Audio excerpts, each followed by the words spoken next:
Greetings and salutations, this is Imperator Vespasian and his trusty sidekick. Hello. We're bringing you another unboxing video. This one is of Waterloo British Infantry Centre Companies. Indeed. Which is interesting. There's 52 of them. Yes, we wanted some British infantry and we bought them, expecting them to come in a box. We got them in a plastic bag instead.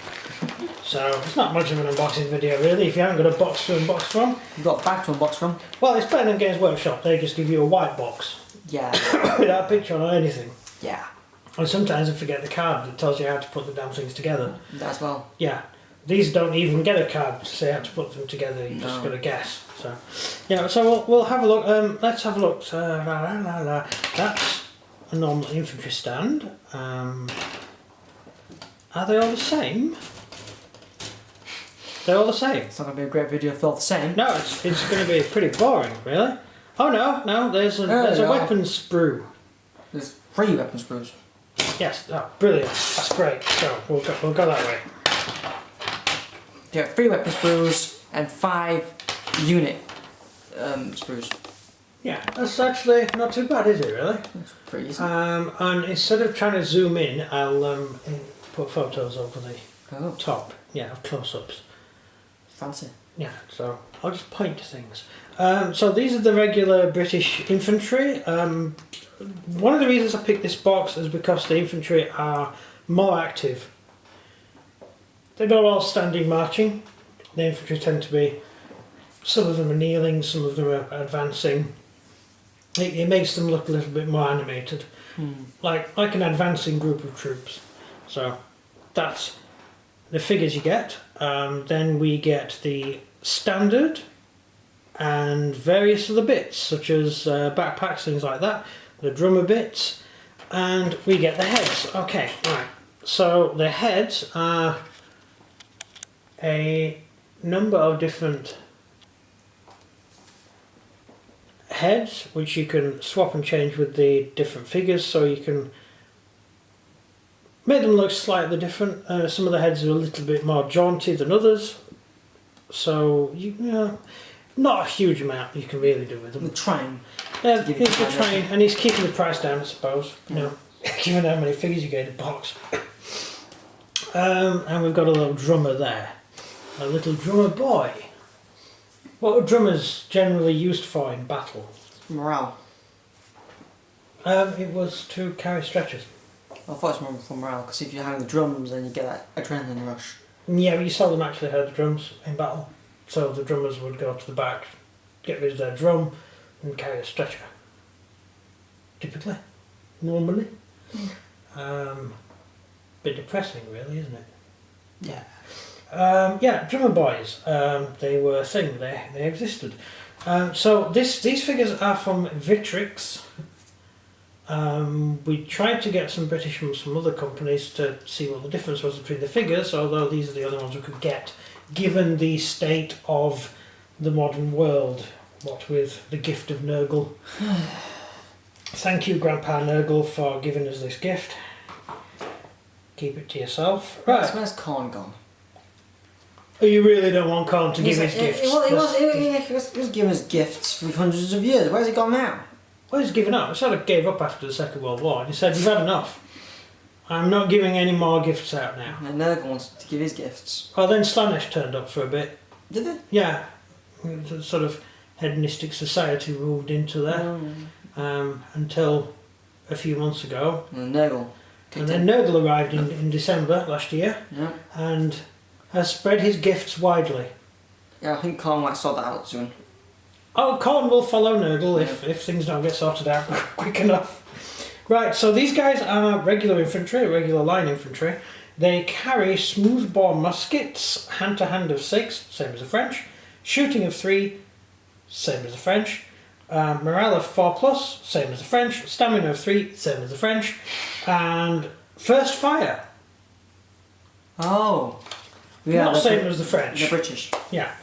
That's not what the French do. No, the French don't do that. The French get attack column, which apparently is really good, and +1 command, which is actually really useful. Not if the enemy shoots you first. No, that's true. Let's have a look. First fire, you +1 dice for your first shot. Oh my god. No, that's this lotter. That's because the British actually aim which is Well, not. no, they get really close, which is what you're supposed to do. Then Yeah. fire. Yeah, the British didn't actually aim. Nobody aimed. You Oh, don't them aim guns, with a no. You don't aim with a musket. You silly person. You shoot to the foot and you hit him in chest. Yes, that's basically what you do. You aim the rifle as low as possible and fire, and all the bullets go forward, and all of your bullets go forward at the same time. So 300 odd bullets all going forward at the same time. Some of them are clashing to each other and do nothing. Yeah, and one or two Frenchmen will fall over. Yep. The No, way 5 to 6 Frenchmen fall over. And when Yeah. the French fire, 1 to 2 British soldiers fall over. Well, not quite. The French didn't work like that. The French fired by rank. So the first rank would fire, the next rank would move through it and fire, the next rank would move through it and fire, the next rank would move through it and fire, the next rank would move through it and fire, and they would keep doing that for 40 ranks until they were within 20 yards and then they charged. We just kneeled.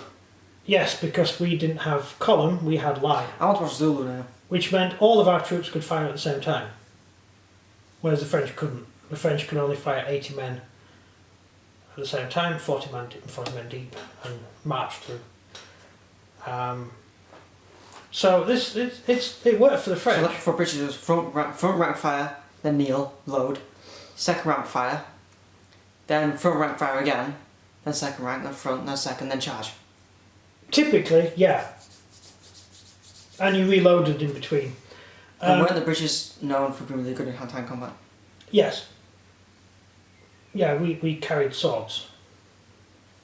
The French didn't. The French had a short sword, which was actually used as a bayonet. We could also use a short sword. The British also carried swords as well as anything else, but you never see any figures with swords in their hands. No.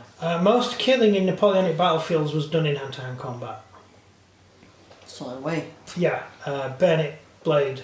I guess if you had a pistol like an officer did, it's more likely to kill someone. You get one shot.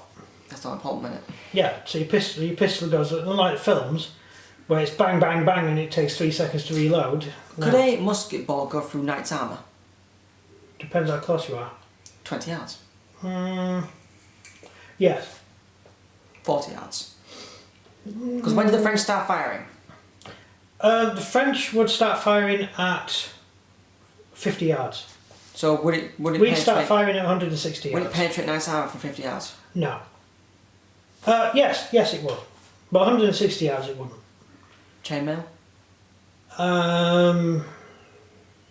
Yeah, you're going to do damage with people. You're going to break. Chainmail wouldn't be much good. You're going to break your ribs. Yeah. But the reason that the cuirassier armour, which British cavalry wore under their shirts, which French cavalry wore over the top, the reason we carried that armour Stop is swords. because it actually works. Voice stop swords. No, it just stops bullets and shot. It stops weapons at range, and it also stops blades, as you said, swords. Which is what you got to worry about. Because when you're on horseback, you got to worry about an infantryman on the ground stabbing you with a bayonet, Or And- just any cavalryman with a sword. or any other cavalryman with a sword. Yeah, and at range, bullets will bounce off the armour because it's curved, and bullets tend to bounce off curved metal things. Or But slide. yeah, it will lower the damage of the bullet anyway. So what's this? I have not got a clue. Maybe it's something to be used for spacing or something. Or will they just bored and said, why don't I just put that in? Maybe stick the figures to? I don't know. It's a plastic thing. There's only one, I think. No, No, there's more. a few of them have them. I think they might be ladders for the Alamo. I always find a use for something, can't we? Yeah, I think that's it. So yeah, that's the British. Yeah, we volley fired, which meant that one company would fire at the French in front of them, but the company to your left would also fire at the same French company, and the company to your right would also fire at the same French company, which meant you were putting 3 regiments worth of fire into one target. Which means that regiment would fall over. Which means you will do enough damage to break up their ability to advance, because Yes. they advance by rank. Especially if there's 40 of them. Yeah, and if one rank drops dead, then the next rank's out of sequence, and then it begins to lose cohesion. And imagine what it's like for a Frenchman walking forward and suddenly the 3 ranks in front drop down. Yeah, that wouldn't look nice. You're certainly not going to want to be there, No. and you might, I'll let Pierre get in front of me, actually, my musket doesn't work. Yeah. But anyway, we'll go into that stuff a lot later. There's a lot of stuff to talk about in Napoleonics. So thank you very much for watching. This has been Imperator Vespasian and his trusty sidekick. That's everything from me. And everything from him. See ya. Goodbye.